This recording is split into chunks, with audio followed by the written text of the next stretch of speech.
So it was nice to see all of you here early today. I hope that's because your meditation is going well, and perhaps you're interested in hearing a little bit more about loving kindness. So it's a big subject, actually. It's one of my favorite subjects because loving kindness can actually complete the entire Eightfold Path, just as many methods can if practiced in context, as we discussed the first day, that this path is contextual and it must include virtue, it must include practices to calm and quiet the mind, and also leading to wisdom. So all of that is based on right view, some insight into suffering, and how suffering is universal. It doesn't leave anybody out, unfortunately, not even ourselves. And not even if we practice lots of metta. Eventually, still we're going to use that metta, that loving kindness, that resourced mind to understand suffering. But when we do it with a heart imbued with loving kindness, we have a kind of sense of resource, an inner resource from which to be able to see these truths without them kind of breaking us in a way. Right? So it's very resourcing for the mind.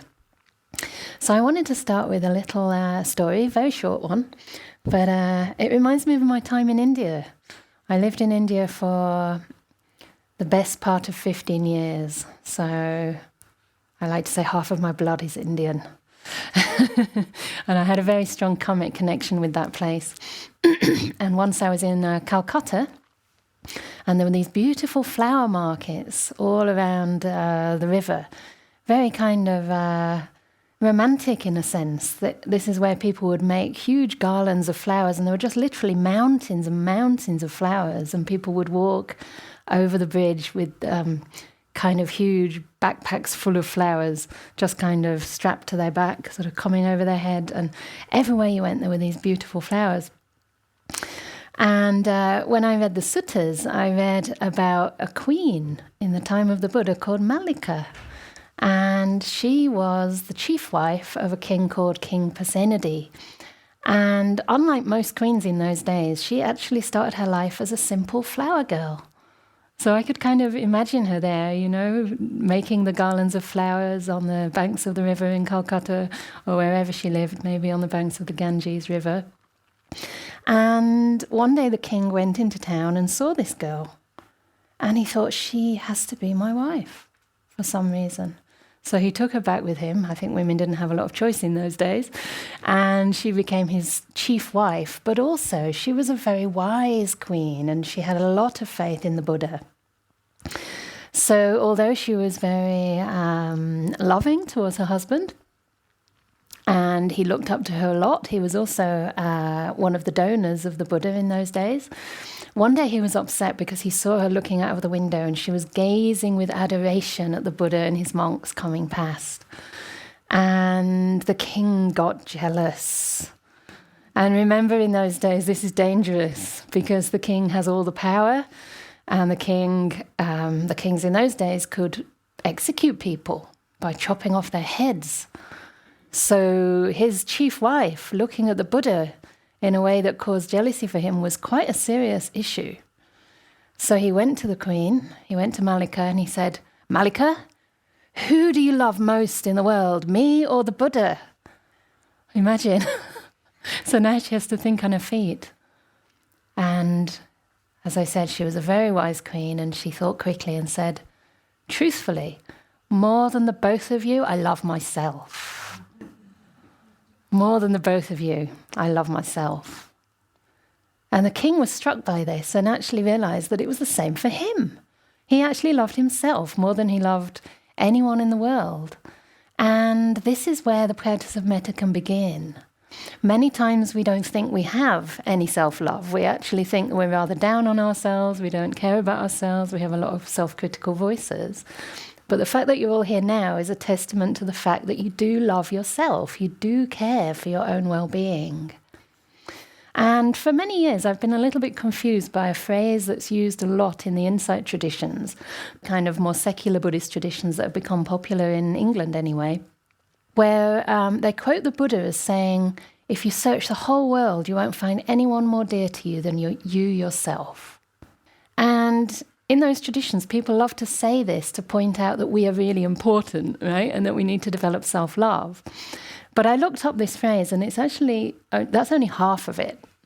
So I'll read the whole thing, which gives a different perspective. And this is, I think, from the Samyutta Nikaya 3.8. It says SN. It could also be the Sutta Nipata. I'm not sure. But the actual quote goes like this. Having explored every quarter, that means every part of the world, with the mind, one finds no one dearer than oneself. But this is the different part. Likewise for others, each holds themselves dear. So one who cares for their own welfare would harm no other. You see the difference here. The Buddha's actually asking us to empathize with others as though they were just as dear as ourselves. So we're no more important, we're no less important, but understanding what we would like to experience in our life, we can understand others wish the same.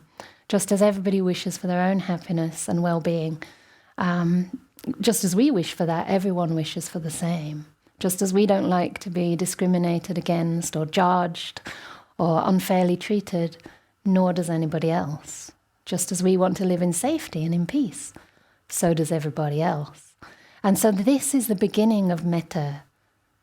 Like everything else in the path, it stems from right view. And that right view is that all beings suffer and all beings desire their own happiness. And when we really understand this and we stop kind of dividing ourselves from others in a negative or a positive way, then metta has a chance to flourish. And metta is actually, I like the translation love, just straight out love. But unfortunately, the word love has become very corrupted in our societies, and often it's taken to mean something more akin to attachment. And that's what Malika meant in this story when she said, more than the both of you, I love myself. Right? Actually, we don't really love another. We love the way they make us feel. If we feel good around a person, we say we love that person. Most of the time, we just love the way they make us feel. If we no longer feel good around that person, or the amount of times we feel uncomfortable or ill at ease around that person outweighs the happiness we get, then we don't love them anymore, right? And here I want to make a caveat immediately. This does not stand for abusive situations. So don't feel that because of this we have to stay in situations where we don't feel good and we actually feel that we're badly treated. That's a different thing. But just to start seeing that our love is conditional. And the love that the Buddha is talking about is something called unconditional love. I care for your well-being, your peace, your harmony, your spiritual progress, no matter who you are, no matter what you do, no matter what. I really love this phrase with loving kindness, no matter what. It's a sense of unconditionality. And it takes a long time to be able to really rely on that kind of love. I'm fortunate in my life to have had probably at least 2 or 3 very deeply loving relationships, mostly with a teacher or with a friend. And I grew up with a best friend. We were born, I think, in the same hospital, 8 hours apart. And we grew up together from the age of about 4. Apparently, when I met her, it was at one of our mutual friends, or who was to become a mutual friend's house. And we were just sitting there together on a table. I still have a photograph. Little 4-year-olds, one blonde, one brunette, looking really sweet. And I said to her, when we go to school, I'll look after you. Because she was even more shy than me. I was quite shy, but she was really shy. And we grew up together and know each other so well. We went to India together when we were 19. Before that, we went to Israel. We got up to, plenty of interesting stuff, and also came to the Dhamma at a similar time. And now she serves on my trust, on my board of trustees. And it's the kind of friendship where no matter where we go or what we do, when we meet again, it's just as though no time has passed. And if I tell her something that's happening to me, she sees it through the lens of knowing who I am, knowing how I might interpret things, giving me the benefit of the doubt. And truly caring for my well-being. And I think it goes both ways. And this is such a beautiful expression or example of unconditional love. A friendship that just kind of grows together with another person and has no ill will involved. I don't think we've ever even had an argument, although arguments are fine as well. And the other really wonderful example is with my teachers, first my preceptor in Myanmar and also Ajahn Brahm. And one of the expressions of loving kindness, he doesn't make these expressions very often. You know, if you have it, you have to kind of print it out and put it on your notice board. But he said something like, I'm always around for you, always keeping my mind on the lookout to make sure you're safe and prospering. And this is also an expression of unconditional love. It has no desires for itself. It just wants to look out for another person and make sure that that person's doing well at the physical level, the material level, emotionally, and also spiritually. And this is how we develop our unconditional love. So it's committed to promoting the true welfare of ourselves and others, no matter who they are. And in the Buddha's teachings, it's known as one of the Brahma Viharas. So these are translated as divine abidings, places that we can frequently resort to and rest our mind in. So as we cultivate more and more loving kindness in our hearts, it becomes our inclination. It becomes easy to resort to a place that's resourcing and full of love. And yet, if that seems far away from you, the Buddha also says that even if you develop thoughts of loving kindness, feelings of loving kindness for a finger snap, for that long. There's another one where he says, for the length of time it takes to pull a cow's udder. I don't know if you pull cow's udders here, or if anybody ever has, but it wouldn't be very long, right? Just a simple thought of loving kindness can cut through so much ill will. And that one thought of loving kindness is more beneficial from giving charity to 200 people or something like this. And I thought about that afterwards, like, how can that be? You know, surely it's not so important what is in our mind. It has to manifest in action, right? And that's true. Loving kindness will and should manifest in action. But I think the idea is that if we're dealing with the roots of our mind, if we're dealing with the motivation of our mind at the root level by undermining ill will, then we're much more likely to be able to serve others in a really powerful way. We're not just going to give food to 200 people, we're going to have a life dedicated to service in whatever way we can. And it's going to be relevant to the situation at hand. There's a lovely little quote from Khalil Gibran, I think. I don't usually quote Sufi mystics, but this is really nice. He says, work is love made visible. Work is love made visible. So loving kindness has an action to it. There has to be a response, but it starts in the heart. And love is something that just gives of itself. It just gives for the sake of giving without expecting anything in return. This is another aspect of the unconditional sense of loving kindness. We give without expecting anything in return. And it's important to keep this in mind when we practice loving kindness, because sometimes we think, I'll practice it so that... Right? I'll practice it so I'll be full of happiness and I'll never feel ill will again. And when you actually sit down on the cushion and start practicing loving kindness, you realize it's quite challenging because we have so many obstacles, we have so many blockages to love. Sometimes we're just afraid to really open the heart. Other times we find that rather than loving kindness, we start to move into worry and attachment and anxiety. Sometimes we just feel irritated.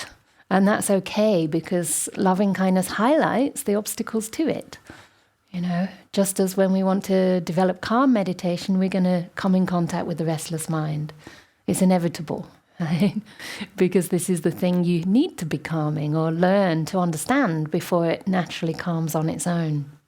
And loving kindness is also inclusive. I gave a whole talk on this in Finland recently. It was like a weekend metta retreat called The Radically Inclusive Nature of Love. And I really love that idea to be radically inclusive, to include people that maybe you don't even know about, maybe have completely opposite political views, people that you may read about in the newspapers and that become vilified, people that you've never tried to empathize with, right? Imagine if we could really be that inclusive and create societies based on that inclusivity where no one felt left out, where the vulnerable were cared for even more than those people who are already doing well, or by those people who are already doing well. If we could share our privilege with those who have less, what a beautiful world we would create. Something much more equitable, much more fair, and a place where everyone could thrive. And I think this is part of the wisdom of love, when we stop judging others and we start understanding that people manifest the way they are due to conditions, that's all. Then we have more capacity, more motivation to actually see that those conditions are conducive for everyone to thrive. So it's radically inclusive, and it's known as Sima Sambeda in Pali, which means something that breaks the boundaries between one another, but also breaks the boundaries between what we include within ourselves. Right? So we start to actually increase what we are able to bring into our awareness. We start to increase our capacity to hold our emotional world. So we don't just say, okay, I like this part of myself, but that part of myself, that should stay over there. I can't deal with that part right now. That is bad. That needs to be changed, So we don't stigmatize other people. We don't stigmatize our emotional world. We start to include everything. And there was a lovely poem which I usually quote when I'm teaching on loving kindness, but it's just really great.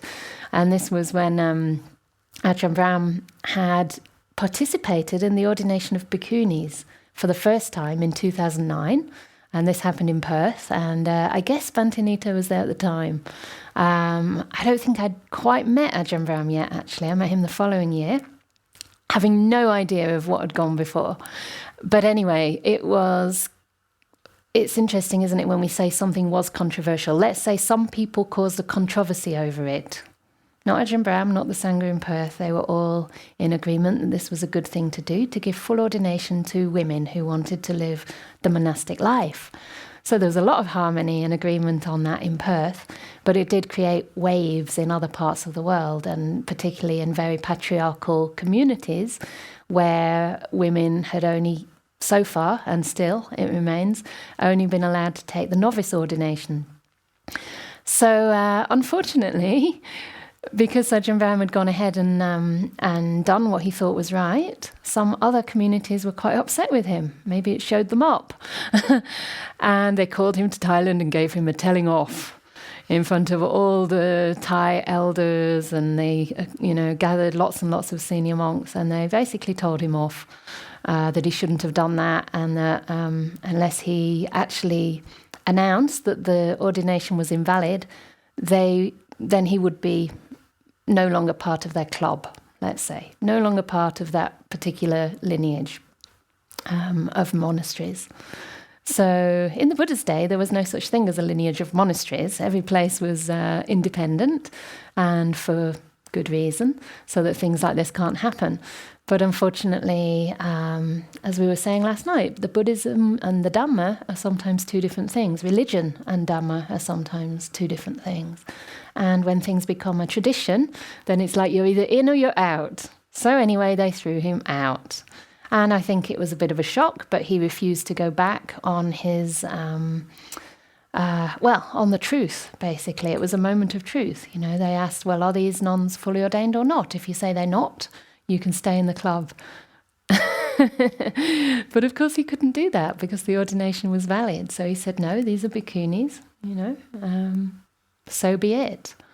So sadhu, sadhu, sadhu, because there have been many bhikkhunis since then, and without his integrity and courage, I wouldn't be here right now, and nor would the monastery we have, and nor would the opportunity for my trainees. So they threw him out, and he got back to Perth, and then on his website for a while there was this beautiful little poem, and I hope that some of them read it and took it to heart, because it said, they drew a circle that shut me out. Rebel, heretic, a thing to flout. But love and I had the wit to win. We drew a circle that took them in. It's so beautiful, isn't it? It's not fighting. It's not getting revenge. It's just widening the circle of what we're willing to accept.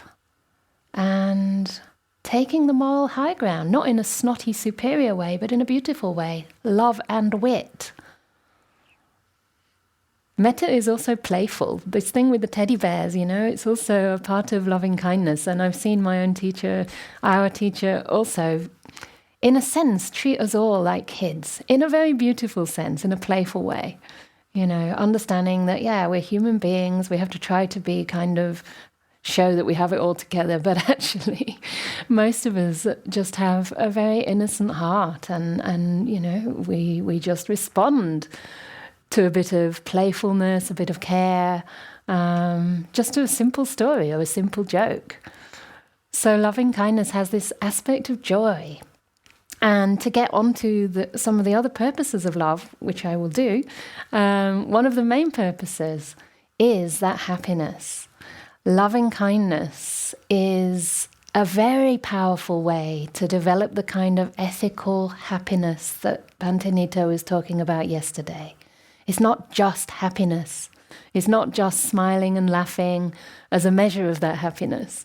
Of course, we have to use a measure, right? And this graph was very interesting yesterday, but it talked about smiling and laughing or something like that. And how long is it since you have? Well, for me, when I've been on retreat for, say, 3 months, I don't smile and laugh. I'm on my own. Sometimes maybe I do in the early morning if I get giggly or a lot of PTs coming up, there might be a bit of giggliness. But some of the happiest times in my life have been when I've felt a deep inner happiness that's different from what we call hedonic happiness. The happiness based on sensuality or just sheer pleasure in the body, right? So the kind of happiness that we develop through loving kindness is really deeply ethical and very connected with ourselves and our own humanity. And because of this, it can be a powerful way to get your meditation going and to keep it going. Some people use metta, loving kindness, as their main vehicle, their main practice. And I think it's a wonderful practice to make your main vehicle. It has many, many strengths. One of the immediate strengths you'll find is that it really is effective in overcoming unwholesome thought because you're using substitution. You're planting in a thought of loving kindness, which keeps out thoughts of ill will. The Buddha actually says it's impossible to have a thought of ill will simultaneously with a thought of kindness. That's kind of powerful, right? You're putting in kind of an antiviral in the mind. It's not only that it dislodges the thought, but it actually prevents it coming in. So, and the more you're infused with thoughts of loving kindness, the less chance these thoughts of ill will have to come inside. There's no space for them. And if they do come, you notice them immediately. It's like, what's that? That doesn't belong in my mind. Even then, you don't need to react very strongly to it because you're so resourced. It just can come and you barely notice it. It kind of bounces right off. So this happiness is one of the really powerful ways that loving kindness can help us in our meditation. And loving kindness tends to develop happiness a little bit earlier on in the process compared to breath meditation. So breath meditation tends to bring about peace more quickly. It's also very powerful in overcoming thinking, if it works for you. Different people, again, have different inclinations. But if you go about breath meditation properly and allow the mind to settle, to develop this present moment awareness, to find contentment in the present, to sit back, if you like, and allow the mindfulness or the knowing part of the mind to increase and to gain energy and strength, then when the breath arises in the mind, it's fairly easy to hold. You don't really have to hold it. It just rises in the mind and you welcome it in. And then it can make the mind very, very peaceful to the point where the breath starts to disappear. And from that place, piti, happiness, can arise. So generally in breath meditation, the peace comes first and the happiness comes later. Whereas in metta-meditation, the happiness comes first. And because of that happiness, there's a momentum, there's a motivation to continue to meditate.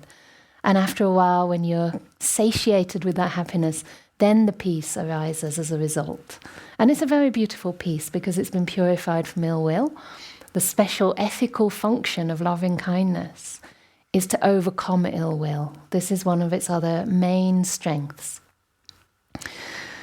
So it can be a challenging practice precisely because of this, precisely because you'll be facing the obstacles to love, the obstacles to metta in the heart. And to the degree that ill will is absent, the metta can flourish.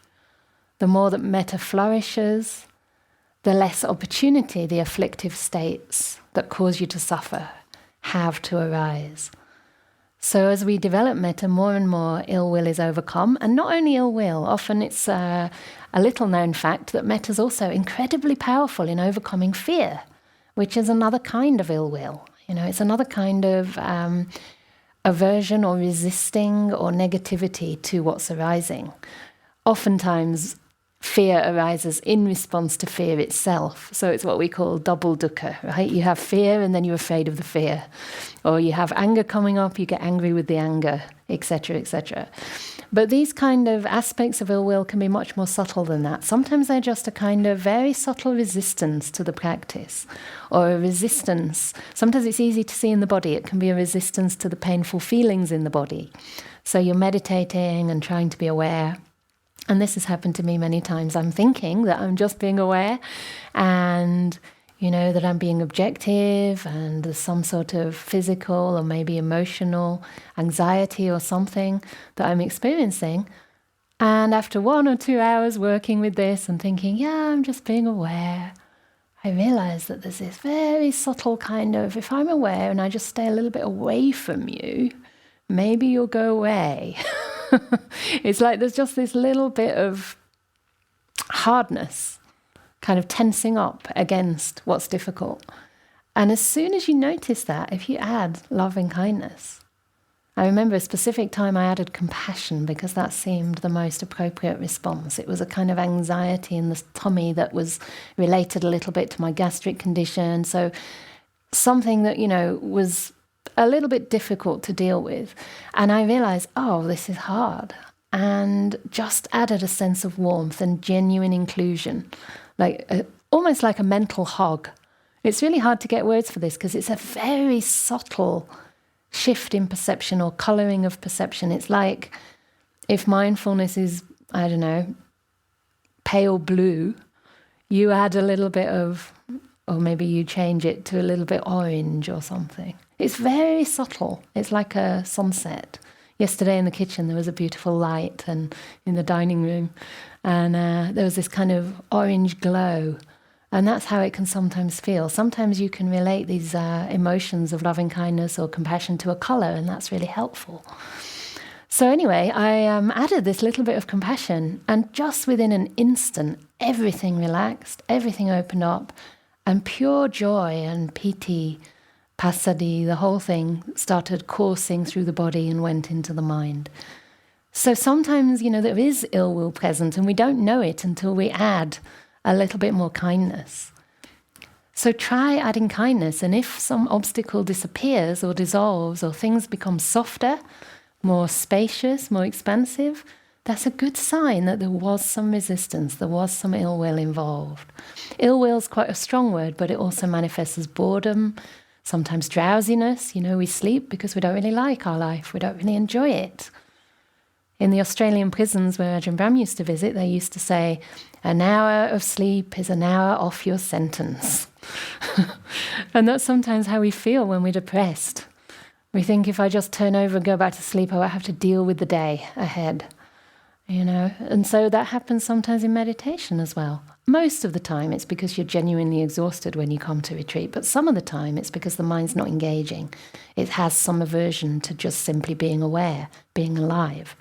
And if we add a bit of loving kindness or compassion to that, we'll find that the mind will open up and start to see much more. So these specific strengths of loving kindness are to develop happiness, to overcome ill will, and also to gain samadhi. In the Metta Sutta, which actually it's not the Metta Sutta, it's the benefits of metta, it's another sutta. The Buddha speaks about all the different benefits. Some of them are related to sleep, as we discussed yesterday.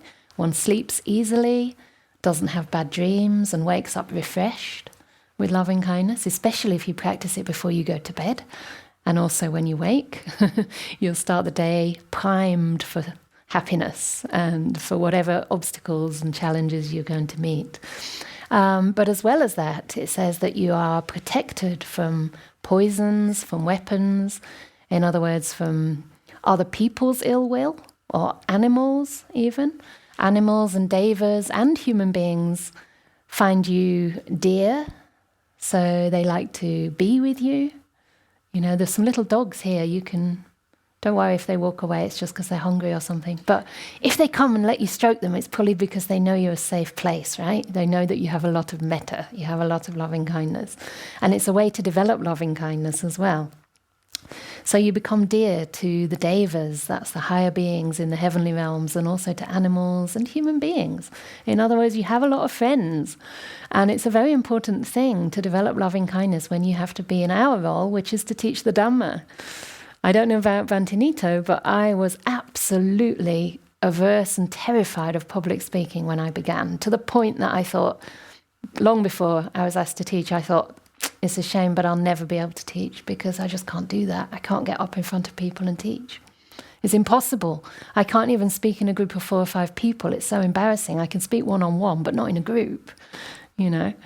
And the way that I got over that was to develop loving kindness and to get in touch with a deeper motivation, which is not to imagine that I'm sitting here on display, everybody's assessing me and figuring out whether what I say makes sense.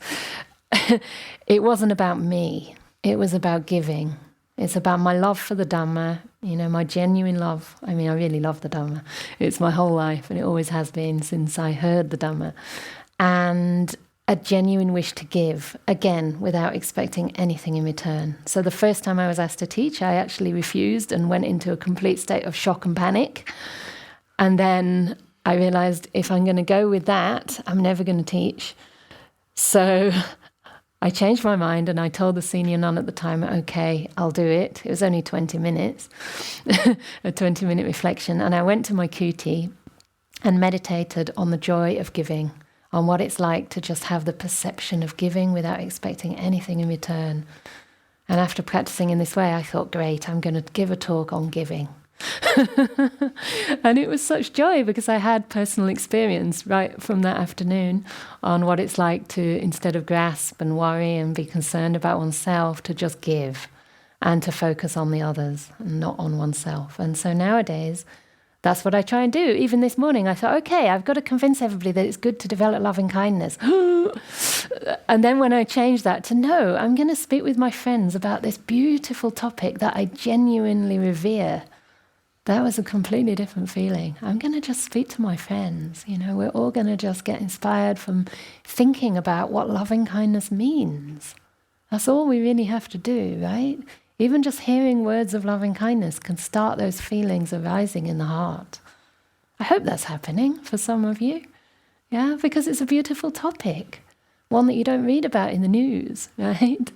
You read about all sorts of rubbish in the newspapers and online, all the fear-mongering stuff, but loving kindness, very rarely, very, very rarely. And yet there are so many people engaged in active loving kindness around the clock. So these are some of the benefits of loving kindness, but the one that I'm coming to, which is important for us on retreat, is that one who develops lots of loving kindness easily becomes still. The translation is usually easily gains samadhi, and I try and move away from words around gain and attain, but basically it means the mind will be able to settle itself and go inside, mainly because your mind is a friendly place to be. Your mind is soft. You know, when we have a hard mind, a brittle mind, a mind of ill will, it's like you're trying to kind of push your breath inside a stone, inside a rock. But when the mind is soft, it's like a sponge for the breath. The breath just simply, the mind soaks up the breath. Yeah, it just receives the breath. And the mind becomes expansive and wide. And this is another quality of loving kindness, that the mind becomes wide, it becomes resourced. So how do we start to practice loving kindness with a view to deepening states of stillness and ultimately our wisdom capacity, our wisdom faculty? And there are different ways. As I said, one aspect of loving kindness is action, right? Actually acting with thoughts.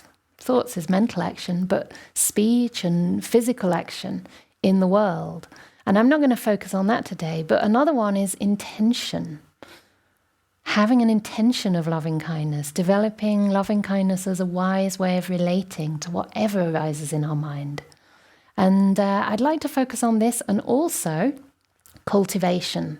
So the two aspects of loving kindness that I feel are really indispensable to our practice life are using loving kindness as a way of relating to whatever arises in our mind, in our body, in our life, and loving kindness as a intentional cultivation, development of wholesome states.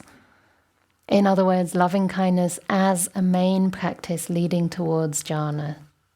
And maybe some of you can experience that in this retreat, who knows? So metta as a way of relating is an indispensable tool, and it's part of right intention. So this comes straight after right view in the gradual training and in the Eightfold Path. Again, the 3 right intentions, which are your kind of absolutely everyday tool. You can use this in every situation. If this is all you take away from this retreat, you're sorted, okay? The intention of loving kindness, the intention of compassion, and the intention to let go, to give, to renounce. It's one and the same.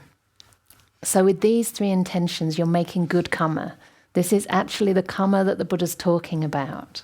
When he talks about making good karma, he means making karma based on these 3 motivations: loving kindness as opposed to ill will, compassion as opposed to cruelty, and renunciation, giving up, letting go, as opposed to attaching, desire, craving.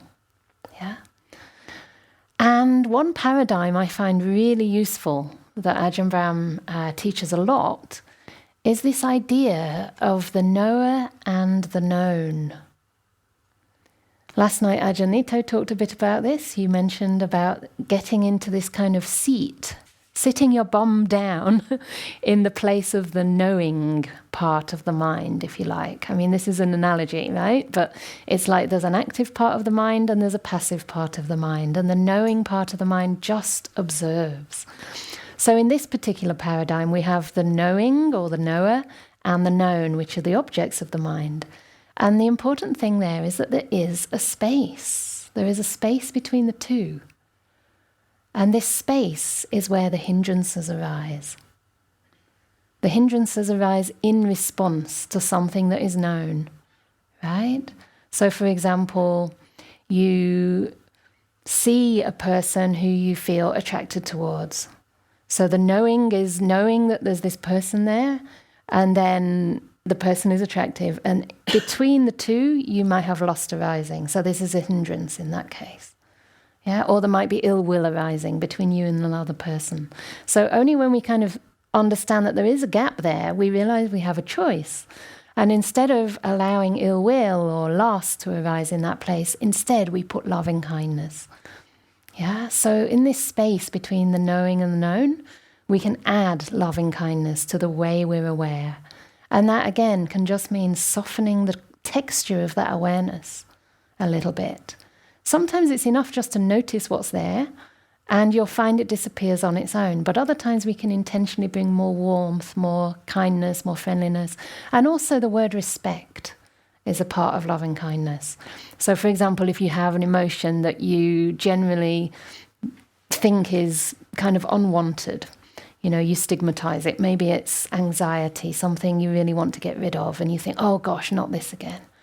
You know, instead of this, don't try and get rid of it. Just give it some love. Just give it some compassion and see what it needs. See what kind of attitude, what kind of way of relating just tends to soften it a little bit. So it's an experiment in a way. And again, it's an antidote to ill will, because ill will is like a poison for the mind. So it's like when you add these beautiful intentions between the knower and the known, they act like a kind of antidote or even a preventative medicine, something like this. So they really offset the aversive or harmful effects of these hindrances. And again, sometimes you might not know these hindrances are there until you try it, right? And if you do add that little bit of loving kindness and you find that the problem softens a little bit, then you can know that aversion or fear or ill will was present. One really easy way to practice this is on the body. And just recently, I had the opportunity for this because the body gives us instant feedback. We immediately know whether the body's at ease or not, right? It's something that you can really feel. And most of the time in my life, I'm going from one email to the next, one Skype call or Zoom call to the next, one subject to the next, and then another person in real life, and then another email. And it is really a kind of onslaught for the senses. And sometimes I come down for my lunch and my head is pounding. I guess also not being used to quite so much stimulation for most of my life, but I think for anybody this would be a lot. So I came down on this particular day and my head was pounding even more than usual. And I realized that behind the headache was this kind of momentum, this kind of force of just pushing myself on, pushing myself through to the next thing, to the next thing. It was like this really strong energy. And as soon as I noticed that, I sat down to meditate before the meal, which I often do. So we meet for the meal and then we do some blessings. But before that, I just ask everybody to settle themselves in the body and just establish a sense of presence and notice the silence around us and just generate a little bit of gratitude for the donors of the food, etc. So it's also my excuse to feel that I'm out of fight, flight and into this kind of rest and digest. So I just practiced and I noticed the headache and I realized that I was kind of trying to push through. And instead of that, just softened to the headache and just invited that bit of loving kindness in. And it only took 10 minutes for all this tension and pressure to start to dissolve. And after 10 minutes, the headache was totally gone. I doubt very much this would have been the case without loving kindness. If I would have just noticed, okay, there's pressure, let me just look at it, I'm not really sure. But there was a response, there was an emotional response of, it's intuitive actually. It's not that we're doing something, it's kind of an intuitive response based on empathy. And this is why it's good to develop that sense of empathy in our lives. And then we know what things need, how to soothe them, how to calm them, how to soften our whole experience. There was another experience I had. This is more about letting things be, because as I said, loving kindness is not always that active. But we can also let things be by simply giving them space. And this was a experience I had in Burma, walking up to this incredible stupa that is kind of above, it's been built above the city. It's this incredible golden pagoda called the Shwedagon Pagoda. And it's huge. It has this big marble platform above the city and 4 huge staircases going up. And if you manage to make it to the top of one, you're just literally drenched with sweat because it's such a hot country and it's really quite a climb. And you get up there and you feel like you're in a different kind of realm. It's just pulsating with Dhamma energy. And there's many people kind of chanting and meditating and paying respects to all the various Buddha statues there out of genuine devotion to the teachings. And I went up there to meditate, but unfortunately there's only a marble floor and I have very bony ankles, so I sat myself down. I thought, gosh, this is going to hurt. My bones were literally just crushed against the marble. But I sat there and just let it be. And I just tuned up to the energy of the place. And within a few minutes, I could barely feel my ankles. I felt like I was literally sitting in the clouds. And the whole thing just relaxed. So sometimes if we just let things be without kind of worrying about them, without fighting them, here I've managed to get up to this beautiful place, which, most people will never visit in their life. I can either kind of focus on my ankle pain or I can just focus on something else, let the ankle pain be, leave it alone, and actually it will vanish all on its own.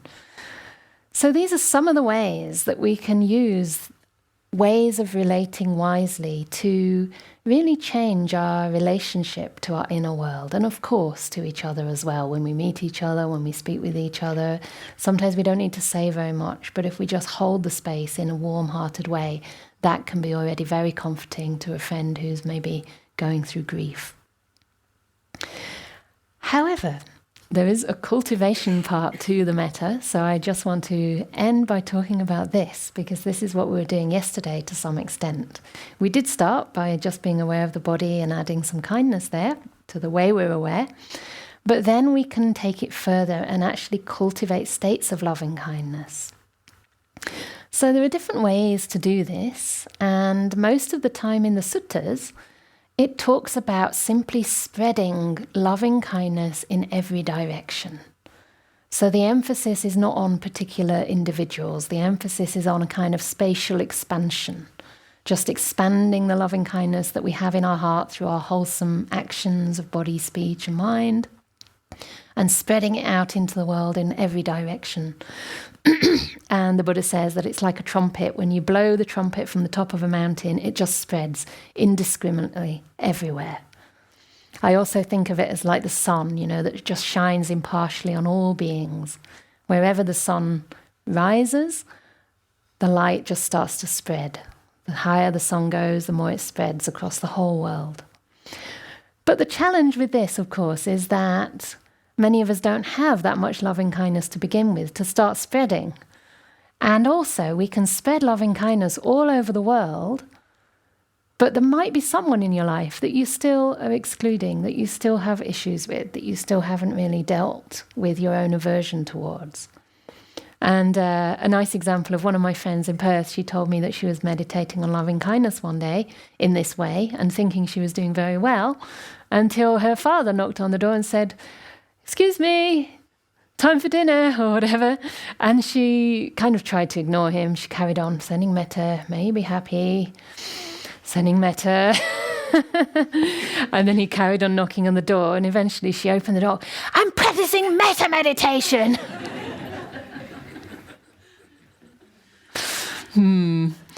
Right, he said. Okay, that's metta-meditation, is it?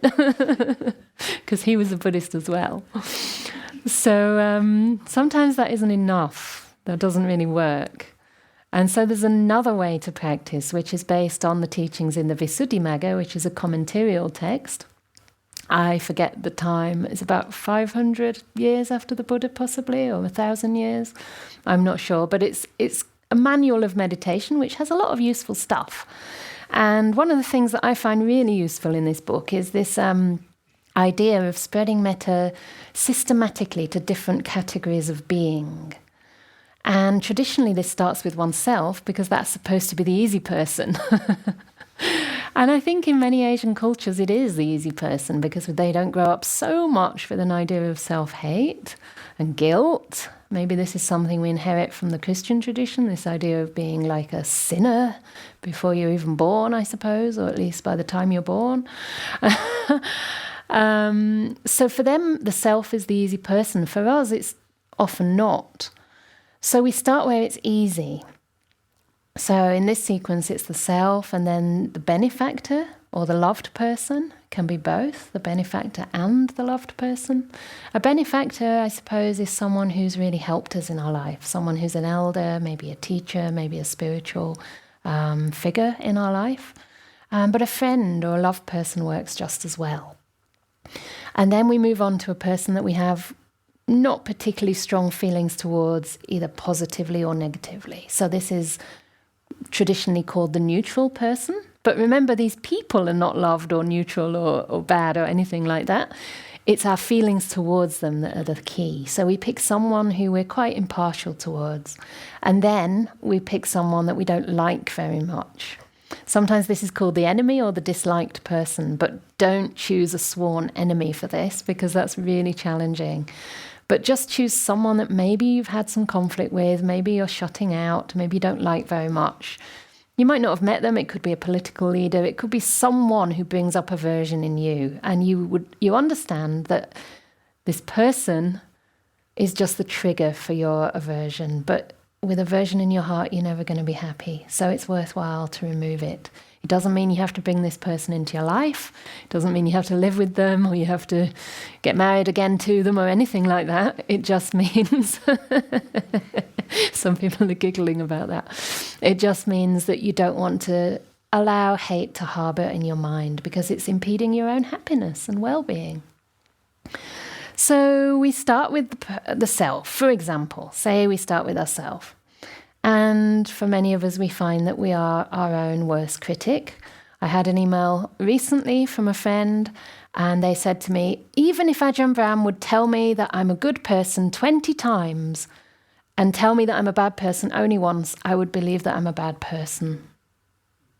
And I thought that was a bit of a shame, but actually they're not unusual in that. That's actually a statistic that we need to hear praise about 20 times more than blame for it to sink in. One bad word discounts 20 good words. Isn't that sad in a way? So by sending metta to ourselves, we're moving from our self-critic to an advocate for our own well-being. And it's interesting to see where we are just preventing ourselves from enjoying happiness. Sometimes this comes up in meditation, even on the breath. You might not be practicing loving kindness. You might not realize there's aversion in the mind. But when it comes to the point where the breath starts to disappear, and normally you start to experience some happiness and joy, you just don't feel it. You just don't feel that happiness. You just don't allow yourself to feel that happiness. Or the happiness starts and you think, oh, no, I haven't deserved it. I didn't earn it. This is not for me. I'm not supposed to be happy. I don't know if anybody's experienced this, but I have. I've had this feeling where, after one really, really powerfully blissful meditation, the whole thing started again. I could feel it happening just instantly from sitting down, and I hadn't even gotten to the breath, and I thought, oh, no, not now. And I just closed it down. I think I felt I hadn't earned it yet. It wasn't the right time. Or maybe I didn't quite trust it yet. Something like this. But this is a kind of ill will towards ourselves, and we deny ourselves happiness based on guilt, based on maybe not forgiving ourselves for whatever we think we've done wrong in the past. If only we could realize that we didn't have much choice. We did what we did based on what we knew then, based on the conditions we were faced with then, based on the wisdom we had then. That's not our fault or our lack. So it needs a bit of self-forgiveness, and this is why this journey is a challenge. This journey is quite a deep one, but a very powerfully transformative one as well. So for many of us, we might wish to start with the loved person, which is what I did yesterday. The loved person or the benefactor, someone who's looked out for us in the past, who we feel happy around, who we feel brings us joy in our life, just to think of them. And we may immediately get a sense of happiness. But yeah, I was teaching a metta retreat in America, and I remember one woman chose her daughter, and then she started getting so much worry coming up. And one of the worries, which was quite heartbreaking really, was that maybe she would end up being the kind of mother that her mother had been to her, and she would end up harming her daughter the way she'd been harmed. So it turned into really quite a difficult meditation, but also healing, because then she could work with that and let go of some of that and realize that she was not her mother and it was a completely different situation, and also realize that this worry she had towards her daughter was actually alienating her. One of the ways that I've started to experience the difference between attachment and genuine love is if someone's very attached to me and I tell them that I'm upset, they tend to worry and try and fix it. Whereas if someone just has unconditional love, they tell me, and this is Ajahn Brahm, he said these words, he's looked at me, even in times when I've been struggling, and said, I'm not worried about you at all. You have my trust and respect. And I'm like, wow, I have your trust and respect? Even when I'm really upset and you're telling me you respect me, you trust me, you're not worried about me, wow. And that's just so amazing because it gives me space to be. It's like I don't have to take his burden of worrying about me on as well, but he can just hold that space. So worry can come up when we do it towards someone we're too attached to. And that's why working with the love person is very interesting, because we see where love is tainted by clinging, by owning, by possessing, and it ceases to be unconditional love. Then we go for the neutral person, and this is really interesting because if you think about it, most people in the world are actually neutral in the sense that we don't know most people, they're strangers. We don't have particular incentives to get along with them. We don't have particular expectations. We don't have a wish for reciprocity at all. So when we can develop love to the people like this, it can be simpler, it can be harder to sustain because we don't have as much interest in this person. So it shows us also where our love expects something in return. But also when we do develop it, it can be very pure. It can be very expansive because it reaches so many beings. And it's interesting, you might start to find that if you do meet one of these people who you are quite impartial towards, you start to see them as a friend. It could be a neighbour, it could be someone that works at the shop, or someone you see in the office but you don't actually work together with. And then you start to see this person after sending them metta, and they start to appear like a friend, and lo and behold, they start behaving friendly towards you. But it was very pure because you didn't expect that as a result. And so this is really interesting, but the mind can find it hard to stay with the neutral person simply because we're not invested in that person being in our lives. And then we move on to the disliked person, usually just for a short period of time at first, to see if the quality of metta changes, because it does start to change depending on the object at this point. And this is really interesting because it's also almost like the metta gets revved up, because now it's reaching its aim of genuinely being used to overcome aversion. Right? So far there's not been too much aversion, other than maybe towards yourself. But by the time it reaches the person that you don't like very much, it kind of has to increase. And the simile given here is like when we start with the easy person, it's like putting kindling on the fire. So it's like it very easily takes the flame. And then the next person's a little bit more difficult. So once it's taken the flame, then we put like branches, not really big branches on the fire, because the fire's already burning, right? So that's the next person. And then when we have a really nice fire, we can put some dry logs. And because the fire's already going, it takes the dry logs as well, and the fire becomes really, really warm. And only then you put on the difficult person. Not to burn them. But, but the difficult person is like a big, wet, sappy log. It really doesn't take the flame easily, right? So the fire has to be very hot. So we put the big, wet, sappy log on the flame, and then the fire goes vroom. And if it's up to it, it takes the wet, sappy log and dries it out. So we don't do this until the fire's quite strong, and then we put on the difficult person. And at this point, the metta starts to become equivalent in every case. And this is wonderful. This is where we start to be able to indiscriminately spread loving kindness in every direction, just as it says in the suttas. But until then, it's very difficult to do. And it's a beautiful practice because it kind of combines a very systematic approach of thinking, using thought in a directed way, but also using intuition, emotional intuition. So we plant the thought, which is like putting on the kindling, and then we just listen to the heart. We just listen to our emotional world to see what kind of response arises and give it space, give it time. It's like fanning the flames or just letting the flames continue to increase with the oxygen of kindfulness. So this is how we practice. And gosh, there was a lot more I wanted to share, but I'll have to close pretty soon. So it's amazing how much you can talk about love and kindness, actually. Because one of the outcomes of this kind of love is that the mind is so much more resilient. And there's a lovely sutta in the Anguttara Nikaya, and maybe I'll just read it out because this will give you some idea of the benefits of this practice. And this is called the salt crystal, the simile of the salt.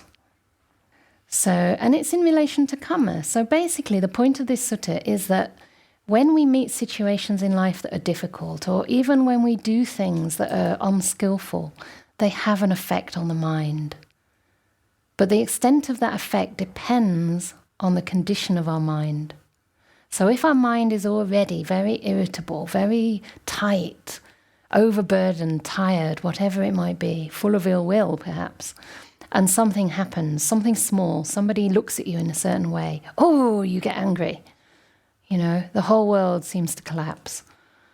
Or even if you do something that's unskillful, and you already have a lot of bad karma, a lot of kind of negativity in your mind, it will have an effect. That karma will have an effect. But if that same thing happens to you when you're resourced, when your mind is full of loving kindness, the impact is very, very minimal. So we're actually changing, in a way, our karmic course. I don't really want to say destiny, but in a way, trajectory towards liberation. So the Buddha says here, a person has created trifling bad karma, yet it leads them to hell, while another person has created exactly the same trifling karma. Trifling means very small amount of bad karma. Yet it is to be experienced in this very life without even the slight residue being seen, much less an abundant residue. What kind of person creates trifling bad karma that leads them to hell? Here, a person is undeveloped in body, in virtue, in mind, which means states of mind, samadhi states, and in wisdom.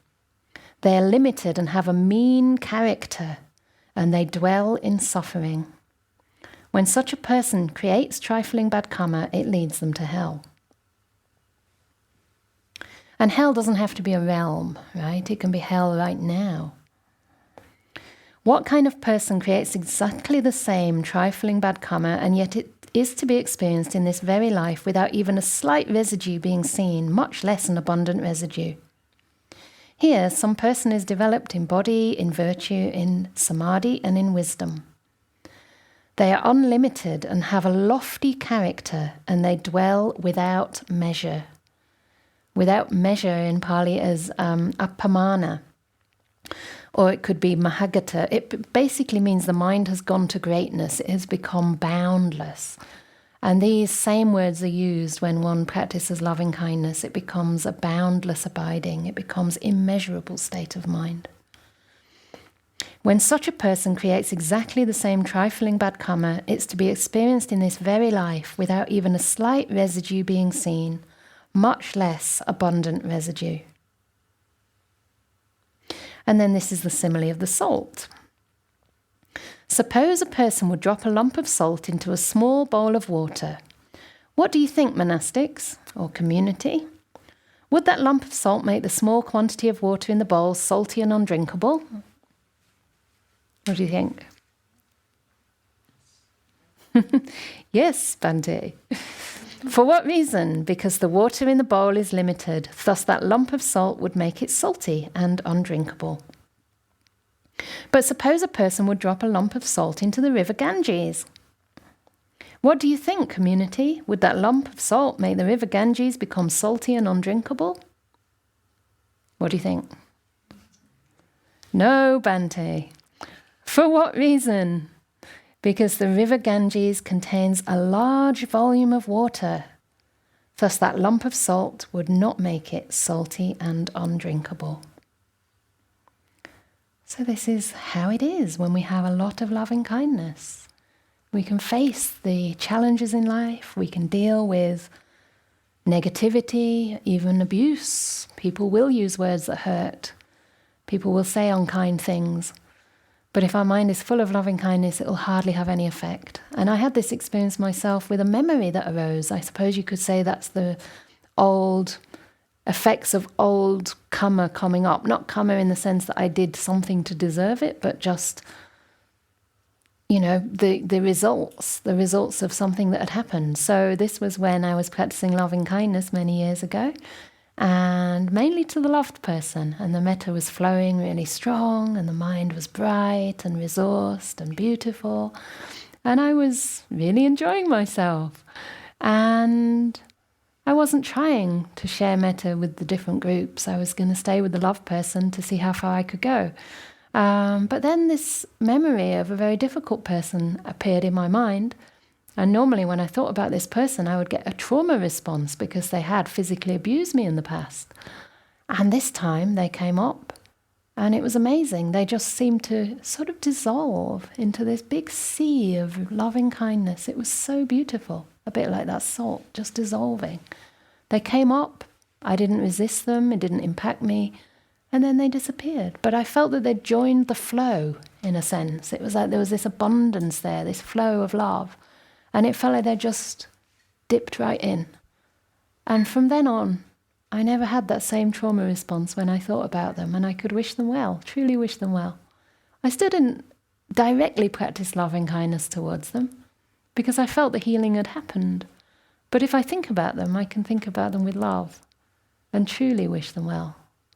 So these are some of the benefits of loving kindness. And of course, they will continue to extend into your life. You'll find you're more courageous.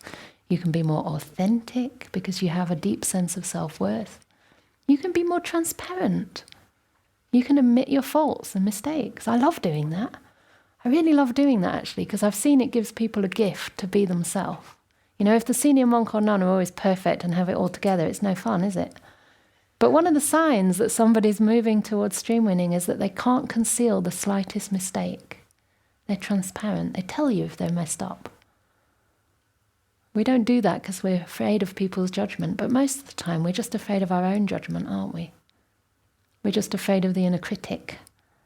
So when you have more loving kindness, you can be yourself, you can forgive yourself, you can make mistakes, you can be more courageous, you can take a risk. And you'll be dear to humans and to animals alike. And the devas will protect you. So develop lots of loving kindness throughout this retreat.